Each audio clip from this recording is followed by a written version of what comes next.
is going to be Hashimoto's Should I Take Medication? And this is a kind of a new one for me, in a sense that the answer previously was different than what I'm going to give you today. I'll kind of encapsulate the entire subject here.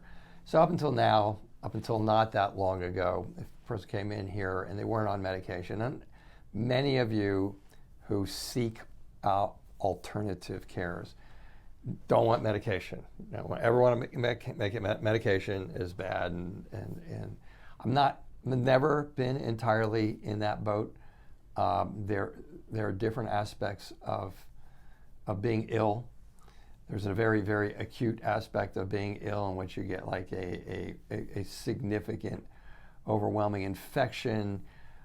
Sometimes maybe it's good to go get a medication and knock it out, even if it's an antibiotic, and then take a bunch of antibiotics and be done with it. In my opinion, having done this, I've been there. I've tried knocking a lot of infections out with high doses of natural antibiotics and oreganos and these types of things, and it doesn't seem optimum. It seems like when you have an acute flare type of an issue, it seems to me like it might be better to get the medication out of the way, clean up the damage, and then go on with it in a natural flow. And in thyroid, I get the same thing. I get a lot of people come in, I don't want to be on thyroid medication ever, I want to be done, I don't want to, and that's not always possible. If you've watched previous talks that I've done on this, our common procedure was, if you are on a medication, stay on it. We will then modulate what we can. We'll find your triggers. We'll evaluate your case. We'll go through all of the things, the lifestyle, the triggers, the diet, finding stealth pathogens, whatever we have to do to get the immune system under control. And then at that point, you could determine whether you can do the job with herbs and botanicals because everything's been calmed down.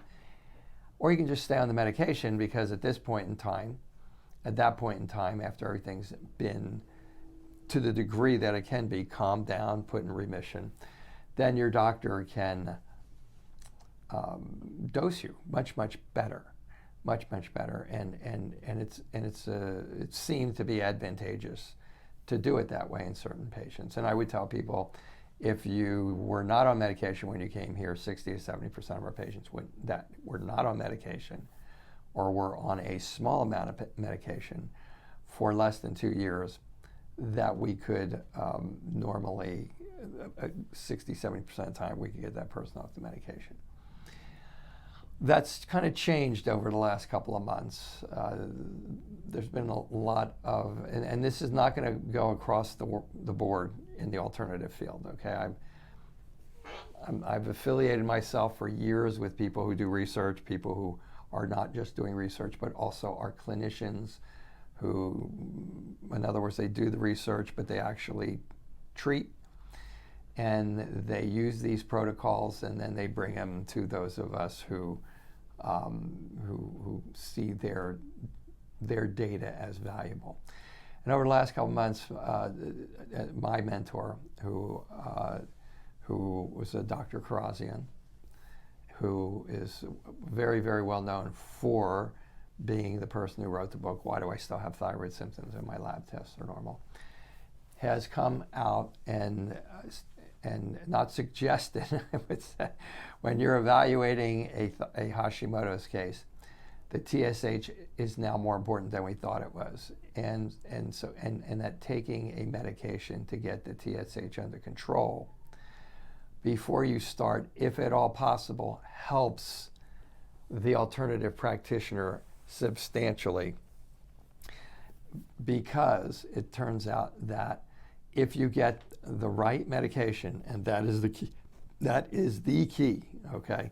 If you get the right medication that gets your thyroid stimulating hormone down into the functional range, which is 1 to 3, which is a narrower range than on your labs, then that medication acts as an anti-inflammatory, and it acts as an antioxidant. So the medication itself will now start to dampen inflammation. It'll now start to create an antioxidative stress. Plus, when your hypothyroid is now functioning normally and you're putting out more proper thyroid hormone, it's easier to get your leaky gut fixed. It's hard to get the leaky gut fixed. It's harder to get the leaky gut fixed when your thyroid stimulating hormone is off. When you're in hypothyroid would be a better way of putting it. And that goes for a lot of things. We've talked a lot about how everything slows down. So I've been doing this, and it's been interesting. And I still get the patients that come and go, I don't want any thyroid medication. So I just let them know both sides, and I'll do what they want. Okay, I mean, I don't push it. But I will say that I have seen that the data that Dr. Karazian brought to his last series of seminars on thyroid and autoimmunity appears to be legitimate and useful in clinical practice. Meaning, when somebody comes in here, they're on the right medication, and there's I don't know, 10 or more medications that you can be, and some of them are synthetic, and some of them are natural, and some of them have just T4, and some just have T3, and some have both. And it's a trick. And some of them have, like Synthroid has a ton of ingredients in there that can set off Hashimoto's, like, for example, gluten and red dye and these things.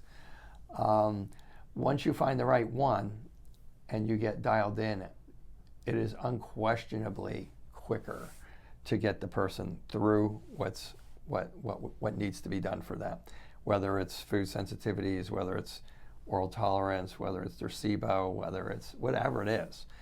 Because now your entire system, you're starting off with your entire system getting the proper thyroid hormone to create the proper energy in their mitochondria, in their cells, to allow their immune system to respond better. All other organs are functioning better. You still may be fatigued, but it's better than if you weren't taking it. The fatigue doesn't seem to be anywhere near as profound, and how that translates is the liver's clearing better, the kidneys are clearing better, the bowels may be moving better, the chemistry is better, and so I'm laying that choice out to my patients. I'm bringing you up to date on the latest data that I'm getting from my colleagues, and I will tell you, I've been around these people for a long time. Dr. Karazian, Dr. Vajdani, several of their colleagues. And my experience has been that when they bring something new to the world, within 3 to 5 years, pretty much everybody's talking about it or writing books and saying that it's theirs. It was their idea. And so I think it's valuable information for you. So if you're on a thyroid medication and your TSHs are off and your doctor gets it down to normal and you're still feeling like crap, I would still stay on that medication until you got an alternative practitioner, functional medicine practitioner, maybe who focuses on Hashimoto's, like me, or one of my colleagues, and knows the steps to walk through. And I think at that point, getting through those steps, you'll find out whether you even needed the thyroid or not. And most of the time, the answer is going to be you probably will. And sometimes it'll be that you won't. But I really think that this first step of doing the thyroid hormone is showing results in my practice and makes logical sense when you think about the chemistry of it. So I'm sure I'm going to get some comments on this one. I welcome that. If you have questions, this is one of the more cornerstone things that a person comes in with, like, I want to get off my thyroid medication. That's what I want to do. And in my world right now, it's about getting your immune system under control, getting it calmed down, getting you back to feeling like a normal human being. By the way, just full disclosure, I take thyroid medication. I had been under care for, oh my God, a long time. and I was doing much better as we picked off every little thing, got the leaky gut, figured out the food sensitivities, but I wasn't on thyroid medication. I was still profoundly tired and having some other symptoms, and there was nowhere else to go with what we knew.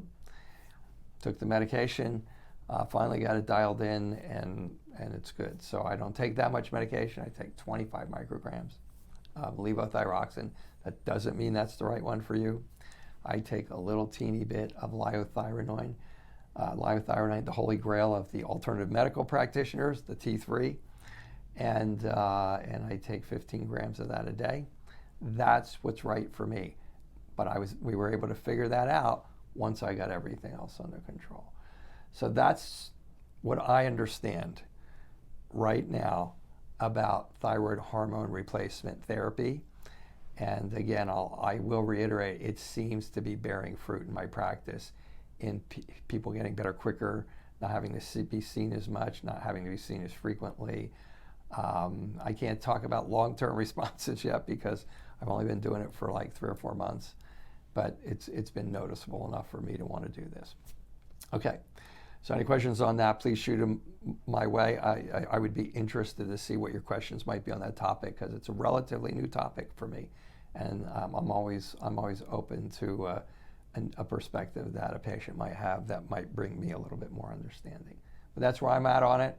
I think that's where you're going to see it's going to be in the alternative world over the next few years, and I hope that's helpful to you.